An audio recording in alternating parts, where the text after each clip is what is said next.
Hello and welcome to Cymera, Britain's only book festival celebrating science fiction, fantasy and horror writing. My name is Anne Landman and I'm the festival's founder and artistic director. Right about now, I'd hope to be welcoming you to beautiful Edinburgh, to our venue The Pleasance, for a weekend packed with events. Writing workshop, panels, readings, open mics, a quiz, a ceilidh, 2 plays. We had so much in store for you. Thank you for joining us online instead, to be part of our programme from the safety of your homes. We're very excited to still bring you a fantastic lineup of speakers. We'd ask you that you support our speakers, and there's many ways you can do that. You can buy their books or borrow them from the library. You can donate to them directly via their Patreon or Ko-fi. You will find the links for that below in the description. We encourage you to buy a ticket for our events, even the pre-recorded ones. All ticket money will go directly to our speakers. You can also donate to the festival, and all donations via the donation page will be split between our speakers, once we've covered our costs like the Zoom account. Thank you again for joining us in this brave new world of digital events. We hope you have a chance to check out all 33 of ours over the weekend. Please let us know what you think of them. Do get in touch via social media, the chat function in Zoom, or drop us an email on info@chimerafestival.co.uk. We'd love to hear from you. We hope you have a fantastic weekend, and we look forward to seeing you in person next year for Cymera 2021.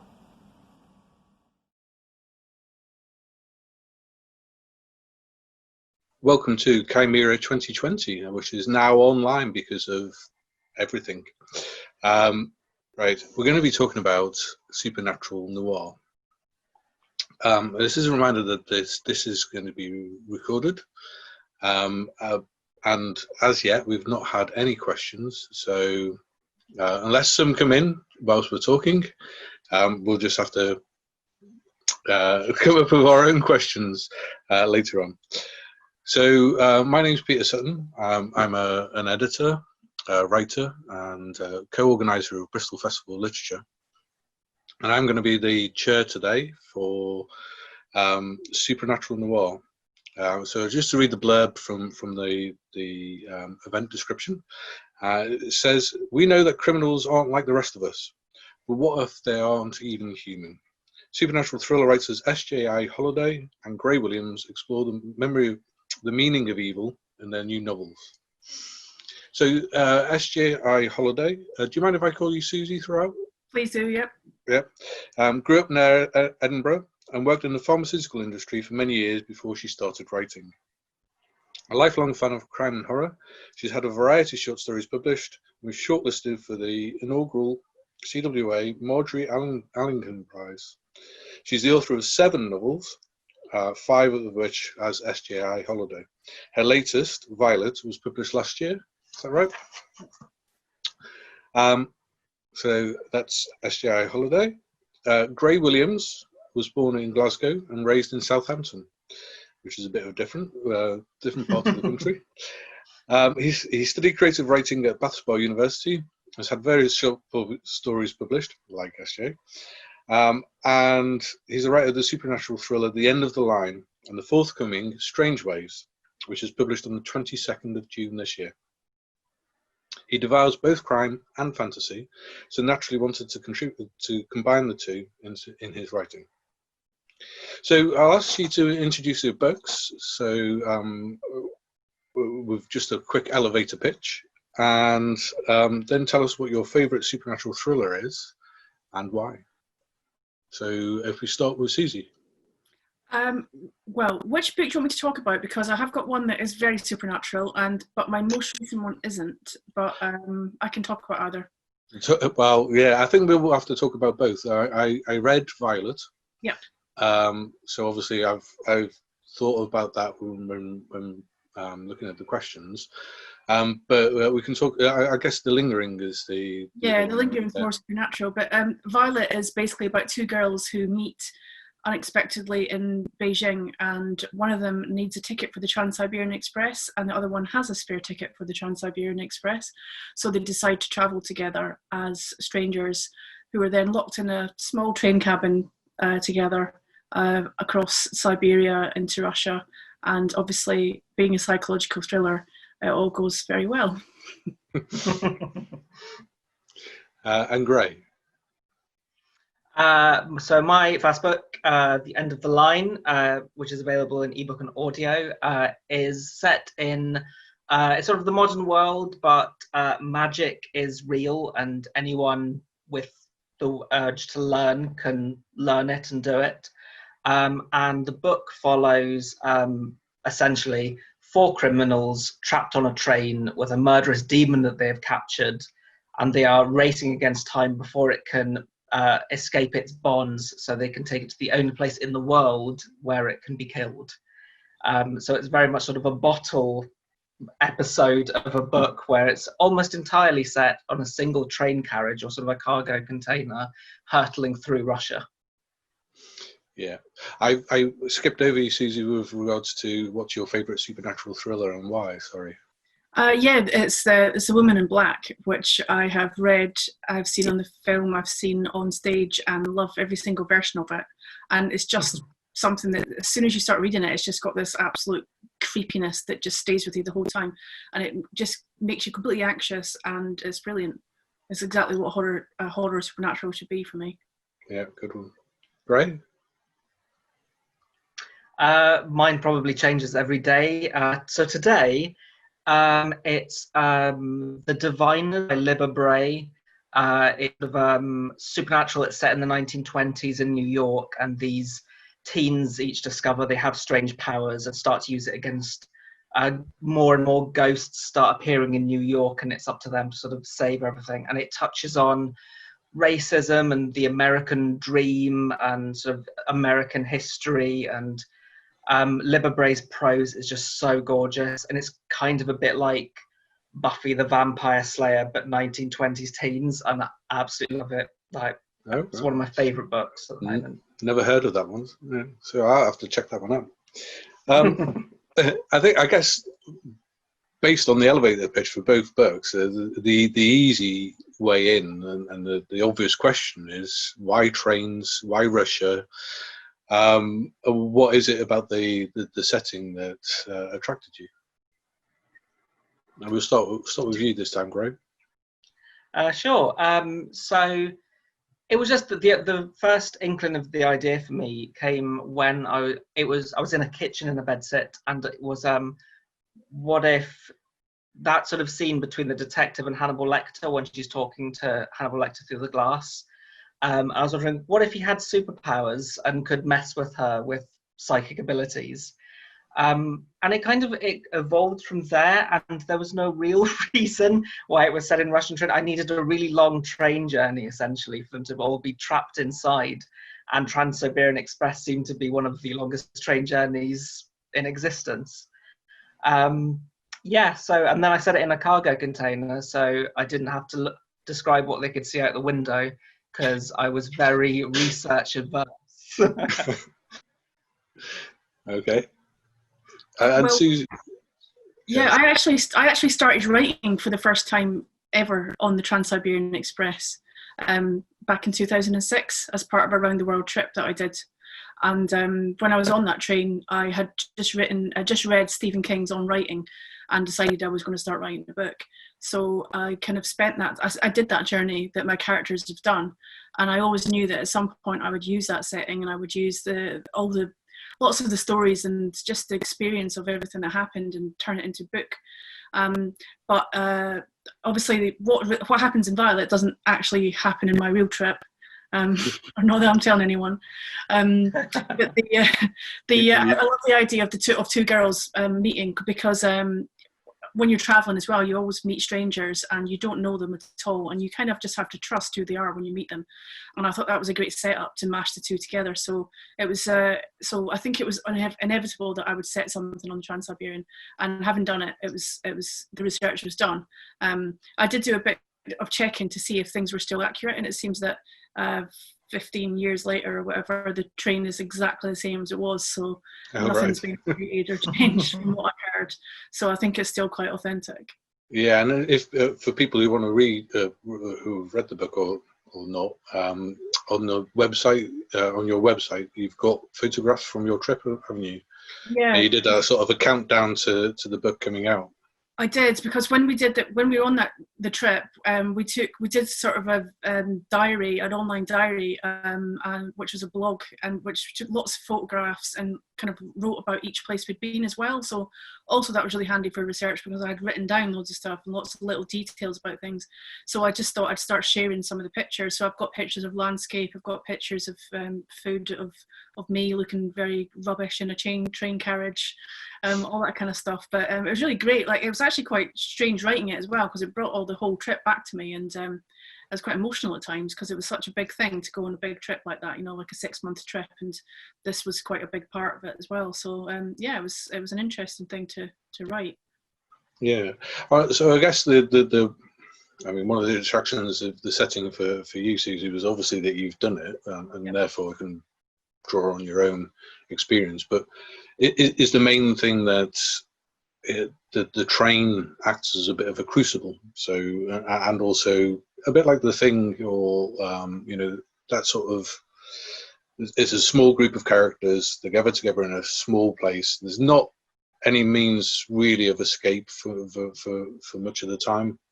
Is that sort of the draw of that's already gives you some psychological you know, depth, but is that one of the attractions? Yeah, definitely, because I think if you put people in a situation they can't get out of, you can kind of really push them to the limits. And there's a brief reference in the book to my previous book, The Lingering, which is also a similar setup, that people are they go to live on a commune which is based in an old asylum, and it turns out to be haunted. As you do. As you do. It's a great idea. Your life's not going well, so why don't you move to an asylum commune in the country? But in the same way there, I kind of had a small cast of characters, and they're not trapped. You can get off the train and you could leave the commune, but really you don't. And I think that when you put people like that and you bring strangers into a mix as well, I think you got the stories almost write themselves that way when you're trying to cover real kind of psychological impact, because it's just people, isn't it? It's just how people react, and it can go anyway. So I'm quite fascinated by that in all my books. And by the sounds of it, Greg, it's very similar for you. I mean, even smaller crucible of a container. Yeah, I wanted to, like you say, like a proper crucible of having these 5 people, and as the journey progresses and they become as the demon in it becomes more and more powerful, and they don't even know whether they can trust one another, whether they are their motivations for being there are different, their how they plan to escape are different. And so to have that where they're not only trapped together, but there's no room that they can go and plan, they can't conspire together against anybody else, because you can't just sort of, it's not like Friends where they can just go around the other side of the sofa and then Chandler can't hear what they're saying from the kitchen. They can't whisper to one another, because then the people they're conspiring against are like, what are you talking about over there? And so it was a really good way of building the paranoia of having to make the characters figure out ways to communicate with one another or not, as they tried to work together, work against one another. And then having it on a train gave it that sort of the ticking clock element, basically, that they only have roughly 5 days to try and survive and figure out what they're going to do. Yeah, it's a what's his name? Chuck Palahniuk.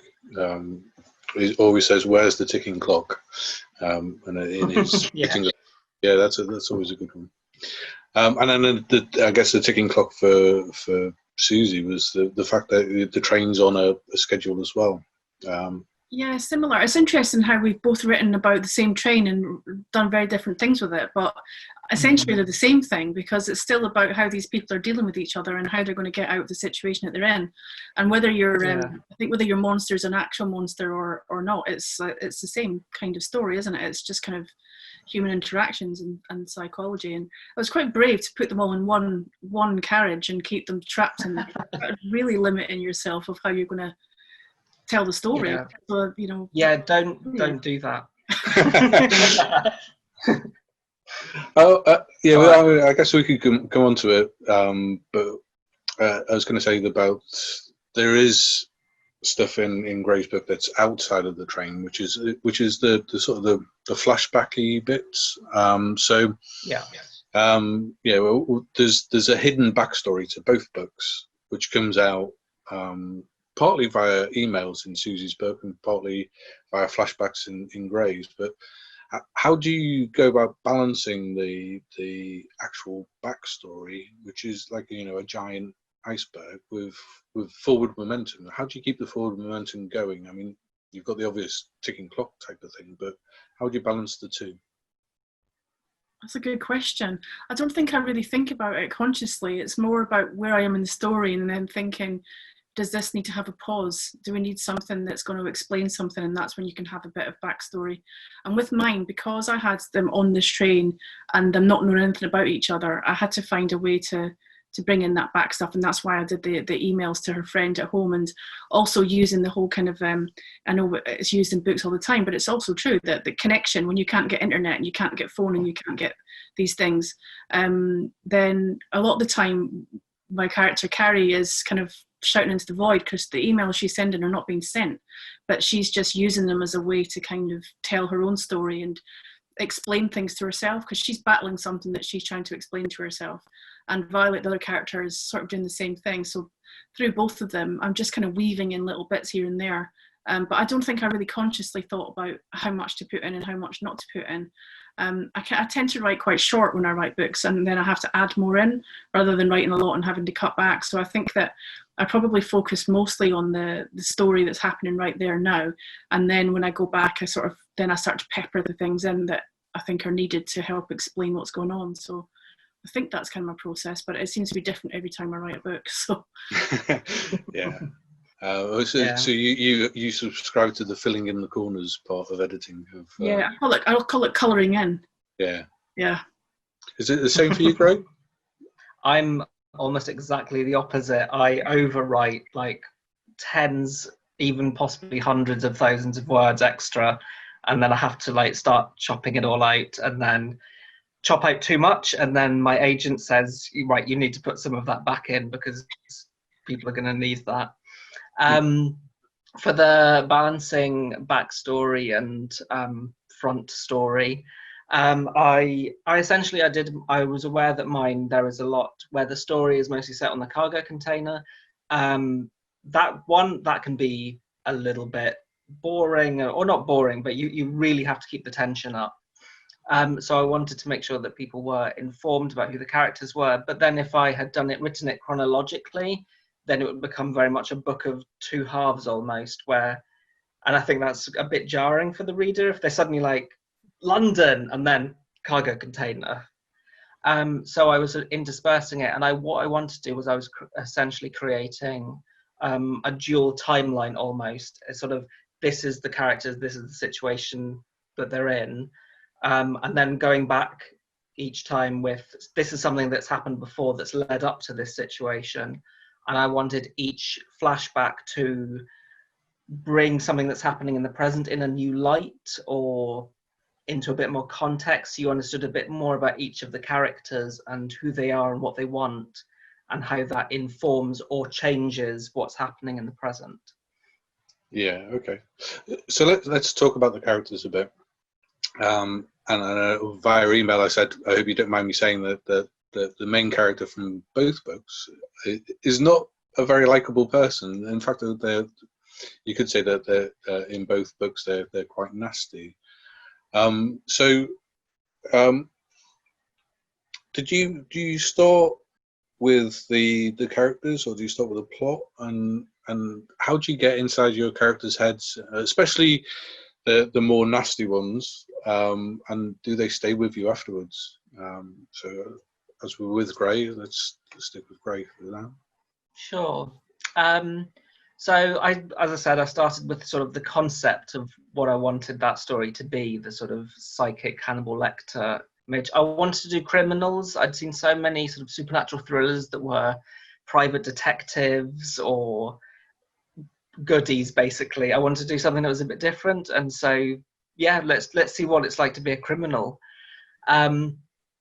It was, when I was populating it with people, it was, you need someone for that moment of time. I guess I started off with a character who fitted that sort of situation. I wanted someone who was smart, not essentially strong, but was sort of good at planning. The kind of legit, if you've got a demon and you need them transported somewhere, you need someone who's really good at project management, essentially. And so someone who's good at robbing banks and that kind of thing. And then from there it was going, well, if they're not essentially a physically strong character, then I had Caleb, who is like a massive man who is very good at punching people. I wanted someone who was quite, the sort of the panicked, scared character. And then finally, to sort of round out the crew, there was Steph, who is essentially a girl in her mid-teens who is meant to be doing the actual magic of this, the actual exorcism almost. And I picked a mid-teen girl because that seemed someone who was so out of their depth. I wanted someone, when they arrive out of a car to meet them at the train station, I wanted Amanda to go, this is someone immediately so underqualified that this mission is completely doomed. Yeah. Susie, the same for you. There's more around the two main characters, obviously, but there's a variety of background characters that aren't necessarily the nicest people either. So, did you start with a cast of characters? No, I always start with an idea. I'm always it's kind of a concept, and then I kind of build it up into something that becomes a story, and then I start to think about the characters. But with Violet, it was a bit of both, because I had the setting, and I already knew that I was going to have something happening on that train journey. So I kind of had that, and I knew that there was going to be kind of murderous activities because it was a psychological thriller. And then I knew I needed it to be really about two main characters. So those two. When I started off writing, I actually had Carrie as being quite a sympathetic character, as the sort of opposite of Violet.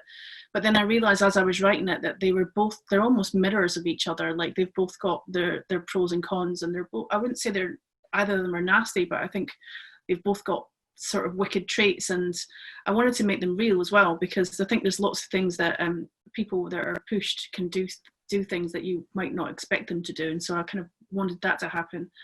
And then some of the other characters, in a way, I played with them a little bit. I mean, I made my Russians all bad, but that's just a kind of like James Bond stereotype of Russians. So but although someone Russian has read the book and said that it was pretty spot on, so I think maybe it's not stereotype. But I think with things like that, like, there's sort of more minor characters, but they do have quite an important part to play in the story. I think you can play around a little bit with them. Like with my new book, it's a bit different, the one that we haven't mentioned yet, but it's got a bigger cast of characters, and I struggled with that a little bit more, because I felt like you had to give them all a little bit less time to develop, because you can't have, but having two characters and having 7 characters is quite a different challenge. So I just find every single book is a little bit different, but in general, and to your question, I tend to start with a story and then work out what kind of people would tell the story, and then work out whose story it is. Right. And do you do anything to get in the heads of the characters? So you said the emails came later, but do you do things like, because I can't remember who it was now, I think it was David Mitchell said that he sends postcards from his characters to himself from them on holiday. So what holiday would they take, and what would they say in a postcard to somebody?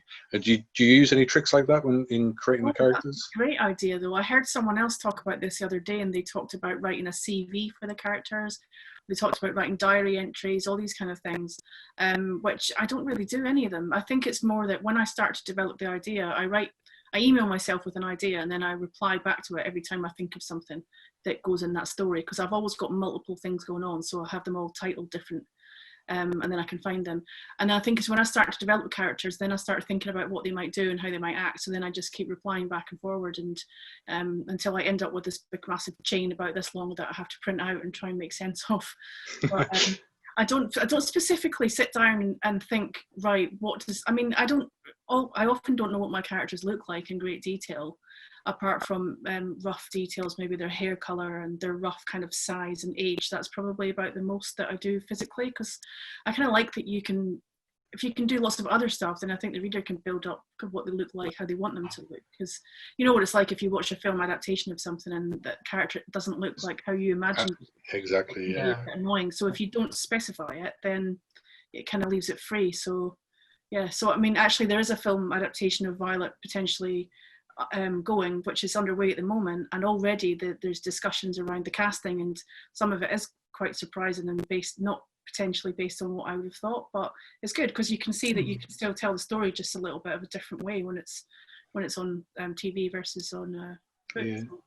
I mean, you sometimes get that the character's described in the book, but then looks different on the cover. So Yes. it's not just the whole in the imagination of the reader. Yeah, exactly. Yeah. So what about you, Greg? Same question of. I'm saying, yeah, there are so many ways that people say they have techniques of making characters. My favourite one that I've heard is where someone said that they write down what their main character thinks of all of the other main characters or how they perceive them, and then does that for each of the characters. Because I think it's interesting that your preconceptions can say about a person, or each character's preconceptions can say about a person. And it is an interesting way of delving into their backgrounds and how they have been taught to view the world. But I don't do any of that. I start off with that character and who I kind of need them to be for the story. Sort of, you can't have someone who's completely disorganized and then suddenly they're in charge of getting a train from A to B or anything like that. If that's unless you need somebody that's disorganized to do that. Yeah, exactly. If it's a Wes Anderson film or something like that, then that's exactly who you need. You will find me doing a couple of days where I'm getting in character, where it's just me staring at my laptop, trying to get myself into the head of that person, trying to think of what their background and how it is that they look out at the world. And then once you're into the rhythm of it and you know that character, then it just gets easier as I go. And then what else is there to say? And I sort of I do a lot of work on how the characters do perceive one another, how they talk, like what vocabulary they're going to use. Like I want to make sure that each of my characters sound different, so you know exactly who's talking without me having to spell it out for them. So I think of different ways that what vocabulary level they might use, what words they definitely won't know. I try and keep up to date sometimes with a bit of slang, so I can throw in a bit of stuff that sounds a bit genuine. Yeah, so that's generally how I do it. It's mostly just me thinking it through and trying to get into the head of that character. And then each of them, let's be honest, some of them are kind of like different facets of my personality anyway. My main character, Amanda, gets to say and do things that I would never actually be able to say and do because they're completely sociopathic. So it's a bit of wish fulfillment for me in a way. I do that too. It's great, isn't it? So therapeutic. I won't ask what wishes you're fulfilling then. It's just telling people to shut up when I want them to, and when I'm just like in real life. Oh, is that right? Yeah, you can put words into the mouths of characters that you wish you'd said in an argument and things like that, I guess. Yeah, yeah, exactly.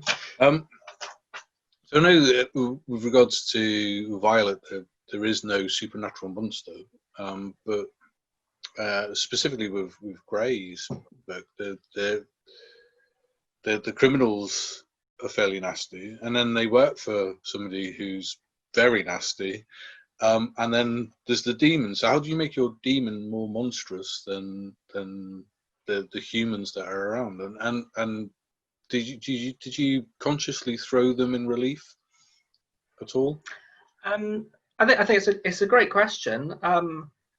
I think I'm trying to remember who said it. I think it was a Terry Pratchett quote that stuck with me and has stuck with me forever. I think it's in Carpe Jugulum, where I think it's Granny Weatherwax is saying that all evil starts by treating people like things. And I've never got over that quote. Everything in the news, especially at the moment, I'm constantly thinking about that. And so all of my characters are various levels of thinking of other people or treating them like they're things. And of course, the demon Reeves is the complete pinnacle of that. Reeves cares about absolutely nobody and has the power to do anything, almost anything, that it wants, and has no scruples about it. And they say Amanda's employers are a bit less than that. They care about some people, presumably, or at least for long enough to, as long as they are useful to them. And yeah, so Amanda and the criminal characters are sort of on the lower rung. We get to know more about their family and the people that they care about. For Amanda, it's her husband and her children. For Caleb, it's his husband and Amanda. And for the scared kid Skeebs, it's his brother who he is constantly trying to live up to. So I think, yeah, the more that they care about people, that makes them a bit, the more they've got something to fight for. I think that's where you bring in sort of less of, it's not so much bringing in more good, it's just less evil. Yeah. And Susie, to go back to something you said earlier, that you said you didn't consider your characters to be nasty, but the title of the panel is exploring, well, not the title, but exploring the nature of evil. So, is there evil in Violet or any of the other characters, or is it circumstance? You would ask me this about the origin of evil. We could talk about that forever, because I can't make up my mind whether there really is evil or if everyone's capable of evil, because I think with all of my characters, I kind of want to make it that anyone is capable of evil if pushed, and that's kind of how I base things. But then when you hear some of the real life things that happen, that you really think that people are evil. So I think it's a difficult one, because if you want to make someone overtly evil, I think you still have to have an explanation for it. I mean, I don't know, even in like cartoons, like you don't just get someone who's evil, like they've got a reason, haven't they? Like, because they were, a lot of the time it's because they've got a wicked stepmother, or they were orphaned, or something happened to them horribly to disfigure them as a child, or whatever. So there's always a reason. So I'm not sure about that question about evil at all. I don't think my characters are nasty. I just think they're misunderstood. I think that they've in Violet, especially Violet and Carrie, have both potentially done things that are not good, but you then always think, why did they do it? And I think that about all things. And Violet as well is kind of based a little bit on the talented Mr. Ripley. And you want to think about why did he act like that? Because what was it really all about? Was it just because he was a conniving manipulator, or is it because he was a deeply damaged person? So I think that's kind of what drives my characters, rather than thinking like this is just a baddie. Yeah. What do you think of Gray's Pratchett quote of evil happens when you treat people as things? There's certainly moments where in Violet where one character or another doesn't think of the other person as being, a fully thinking human with the same emotions as them, I guess. Not to give any spoilers, but yeah, no, I think that's a good point, because I think that also kind of covers the thing I was saying about real life evil situations, that a lot of the time when someone does something really awful, you have to think that that they're not working on the same plane as everyone else, that they are treating humans not as things, not as humans, because otherwise you think, how could you do that? How could you behave like that if you weren't thinking that way? So I think there's a sort of detachment element as well, which I think that's kind of what he was trying to say in that quote, that you can't, if you think about everyone as being real and everyone as being your family or your brother and your sister or your best friend, you can't hurt them, because it wouldn't be in human nature, I don't think. But when people do horrible things, then they have to be treating them as something else. There has to be some kind of barrier that comes up and says, where they no longer see that person as a person. And I think that's kind of the kind of evil that I'm interested in within what I read and what I write. But Yeah. It's just more interesting, isn't it? That sort of fight between getting what you want against what other people want, and that sort of fight between your what you could describe as like your lower instincts and your higher brain functions, and also it's about, and that's what I wanted. Sorry, go on. I was just say that's how you work morally as well, isn't it? Because you might think you want all those things, but something stops you from doing it because you're not going to just trample over people to get them. But if you do that, then you've obviously crossed the line and you've become something else. But did you do that? Could you always have done that, or are you only able to do that because something's pushing you into it? Which is, I think, the interesting part. Yeah, that was the sort of the purpose of the demon in my book Reeves, was not so much that, in a way, Reeves wasn't entirely the villain. Reeves was there to push the characters against one another and to pit them against one another. And am I going to sacrifice one of my crewmates just so I can live and go back and see my loved ones again? And so I always feel that you never meet any of my characters because you're meeting them at the most stressful, extreme points of their lives. I don't have any books where it's just them hanging out and watching Netflix, and you don't get to meet the real them. You get to meet them on the worst days of their lives, and that's not, in some ways, that's a great great look into what a character is or who a person is. But at the same time, like, I'm probably capable of some really terrible things, but you'd never know it if I go through my entire life not being pushed. So yeah. I mean, it would be a fairly dull book if all you see is characters hanging around watching Netflix. Anyway, you need that conflict to push the plot, I guess. Yeah, tell that to Julian Fellows. It seems to work for him. I was going to go since you mentioned the demon. Stephen King says that to make a good horror, you need realism. So you need the real world to feel realistic, even if there's something supernatural in it. So how did you go about making the demon and all of the magic part feel realistic? So I'm thinking of the verisimilitude, really. How do you go about doing that? So it was kind of a logic puzzle almost. There are so many books and films and TV shows out there where something supernatural is happening or it's in the world, but it's still so secret, like Buffy the Vampire Slayer fighting demons every week, and new people come in and get attacked, stuff like that. And then at the end of the day, still no one really knows about it. It's not in the news, so I wanted to do that. If it's something that's so prevalent, it has to be in the news. The government has to have regulations. So I was sort of working my way through it. I was thinking of, I was saying how anyone in the book can do magic if they want. They just have to, find the right PDF online and learn the right hand gestures and the right words and that kind of thing.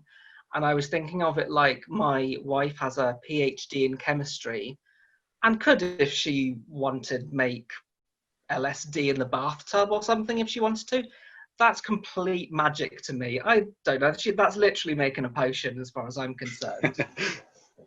So I was thinking of it in the same way, that sort of magic is something that anyone can do. But just like in the real world, chemistry is something we could all learn to make LSD in the bathtub if we really wanted to and put the work in. But we don't, barely any of us can. So that's how I was treating magic, as something that you really have to put the effort in and want to learn. Like, you don't have to learn to make light with your fingertips. We've got light bulbs as well. Yeah. So it was sort of working through it like that as a sort of a logic puzzle. Of if magic was another thing, it would actually be quite mundane to people. Like, they wouldn't. It would be so prevalent. So there is a bit that never made it into the book where children learn little spells to make like little puppets dance and stuff like that. And it's just one of those things, like a nursery rhyme or a child's game, but they do until they're about 7, then it becomes childish, and then they drop it again. So all of these little details that sort of went through my head of how magic would affect different things and how technology would impact with that. And it's sort of like the same way I'm working with my characters is sort of, as I work through the book, I'm thinking, oh, how does magic impact on transport? How does it impact on communication? Or does technology now fill that gap? Or I thought it came across really well in the book, actually, because I have read books where you just go, well, if they can do that by magic, then why don't they do that by magic? And exactly. Some little illogical flaws. So, Susie, did you think that you were learning magic when you were working in the pharmaceutical industry? Well, I never learned how to make LSD in a bath, but one of my colleagues. Now more than ever, it's important. Well, I don't know. It's kind of strange because I've been doing this for 20 odd years now. I work in the drug development process, so I don't actually I don't physically make stuff, but I'm working on the kind of do the drugs work and can we get them approved side of things. And I suppose it is like magic in a way, because you think like people take it for granted that you just go, if you've got a headache, you go and pick up a box of paracetamol and it fixes it. So it is, and you just made me think about magic actually, and a lot of the things that we talk about and write about, and things that have been covered over years and years of history. But I mean, everything is probably quite logical, and there's just different ways and different reasons. And is there such a thing as magic, or is it just things that you don't know how to do? I think that like Isaac Newton started off as an alchemist, so but now he's considered to be one of our greatest scientists. I know the world was slightly different in the 1600s, but I think we've still got a little bit of time left. So, so what are we haven't talked about the lingering very much, Susie, but maybe thinking about that. What are the drawbacks and benefits of setting a supernatural tale in the real world rather than like an epic fantasy standard second world? I mean, an asylum's kind of a liminal place anyway, but what's the plus and minus sides of using a real world location? Well, I think the minus side is that you have to really be clear about what's going on, because I think if you're in a completely ghostly world, you can kind of make up the rules a little bit more, because you're already in not a real world, and it's obvious from the start you're not in a real world. But with mine, you don't really know what's going on the supernatural side until quite far into the book. And then even then, the characters are still not quite sure if it's supernatural or if they're just being tricked or if they're going mad. And I think a lot of that was a lot of the research that I did when I was writing it, because it was kind of like the links between madness and the supernatural and drugs and all that kind of stuff together. So there's like a bit of my science background's gone into that book. And I had to write about stuff that I do every day and know that this is how it works and it can't go wrong. But I had to make stuff, I had to bend the rules quite a bit on that. So I was more concerned that anyone who knows what I do was going to say, hang on a minute though, you said that you can't do that and that all these things are safe and there's never going to be an instance where this could happen. And I said, well, no, there isn't, honestly. So I had more challenges that way, I think. But with the supernatural part, I had a bit of pushback, because I had fans of ghost books were reading it going, oh, this is not ghosty enough. And then fans of psychological thrillers reading it going, oh, it was great until the ghost stuff happened. So it was a bit of a challenge, and maybe it was fun to write, and I really wanted to do it because, again, it was somewhere that I had tried to do a bit of background research on. I went and spent a little bit of time in a commune to research, and I tried to urban explore into an old asylum, but I didn't get very far. But so just things like, I don't know, I think for me, I like the real world elements of things. And if I ever, and all of my books are little hints of potential supernatural things, but they always kind of get explained, or else they get left as things as, well, you don't quite know. just like that feeling you get when you wake up and you think there's been someone in your room, and there has there or not, I don't know. But it's just that sort of like possibility that something could happen. There's someone behind you now, Gray, yeah. So I like that element of it, but I think it also does make it was challenging for me, because I think it's difficult when you come to like genre books. People expect things, don't they? So if you start mixing them up a bit, and I'm in my next one, which is coming out in November, I've added in a bit of sci-fi into a real world setting as well. So it's kind of like, I like doing that, but you do get people who will either just not believe it because they don't want to believe it, or they'll be like, oh, this is great, but then a proper sci-fi fan will read it and go, hang on a minute though, that actually can't happen because you couldn't make that thing and blah. So I just like to make things difficult for myself, I think. Well, using and subverting genre tropes is I don't know. It's something that can bring interest to a book. I don't know. I guess the whole supernatural noir thing is a mashup of two different genres anyway. Although, as Gray said, that usually with supernatural noir, you are on the detectives side. Yeah, it's kind of procedural. And for good reason, to be fair. Like, to have a detective, you can fall back on that gorgeous. There is a case; it needs to be solved. Clues and characters happen. With criminals, I quickly discovered you can't really do that unless you accidentally make them into a detective, even if they are doing it for the wrong people or. Yeah, I guess. But yeah, so it's it's. I think for a detective tale, it's usually chaos is introduced into the world, and the detective makes it right. And certainly, there's chaos introduced into your world, and somebody made it right. But it's the not my people. How do you go about doing that? How about in lieu of any audience questions, I ask you what you're currently working on, what's coming out next for you. Great. So as we said, my new novel Strange Ways is coming out in a few weeks. It's like 22nd of June. When I was trying to come up with an idea of how a second book could go when you're dealing with magical criminals, eventually the answer was kind of obvious. If you have magical criminals, and as I say, I wanted to do something different from like detective stories, and I wanted to make sure that I didn't accidentally turn Amanda into a detective. The only place you can send a magical criminal is to magical prison.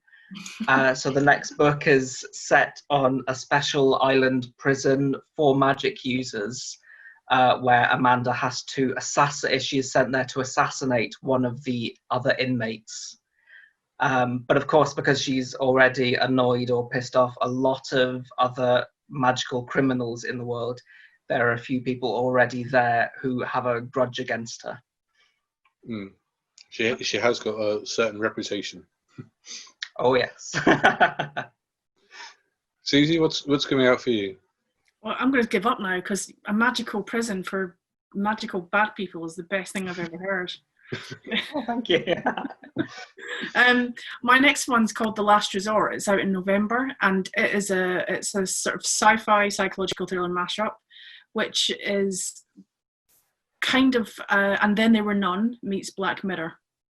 So it's got basically 7 people are going to an island under false pretenses, but the sort of the big difference to the normal classic story, which has been done a million of times, is that when they get there, they find out they're actually there to test out a new technology, which is a tracker that's put over their ear that reads their memories.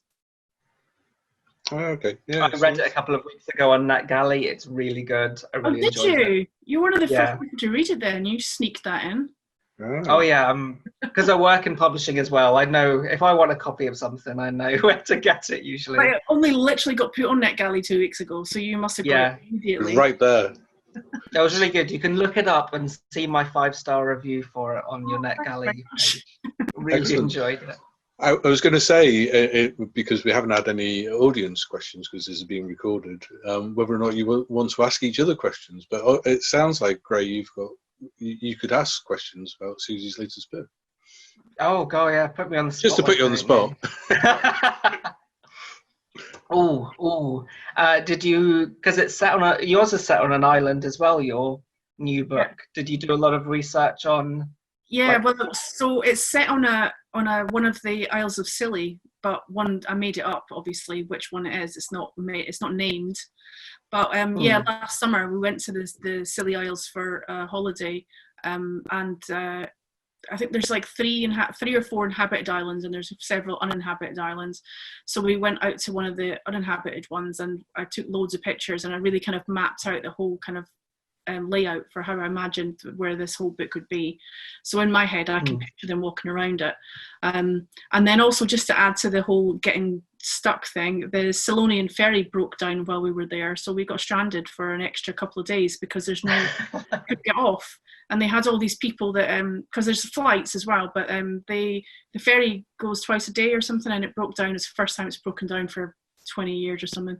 And they had all these people stuck there, and they had people coming in who were meant to have their accommodation, so they'd arrived in, but then other people couldn't get off the island. So it being complete chaos. We were lucky that the place we were staying let us stay for an extra couple of days, and then we got back home. But I learned a lot about the whole kind of island life being there as well, because we ended up seeing the same people over and over and over and over again, and it just kind of gave me that feeling like for the characters that I can't even name in my book because it would be spoilers, but there's like that understanding of what it would be like to grow up in a small island and how it might make you as a person, and how you might have slightly strange attitudes on the world outside. So yeah. And that brings us nice in a circle back to putting your characters in a crucible. So I think we should wrap it up there because we've done our requisite time. So it's just up to me to thank you on behalf of Cymera, and I'm sure the audience that have watched this online, thank you very much.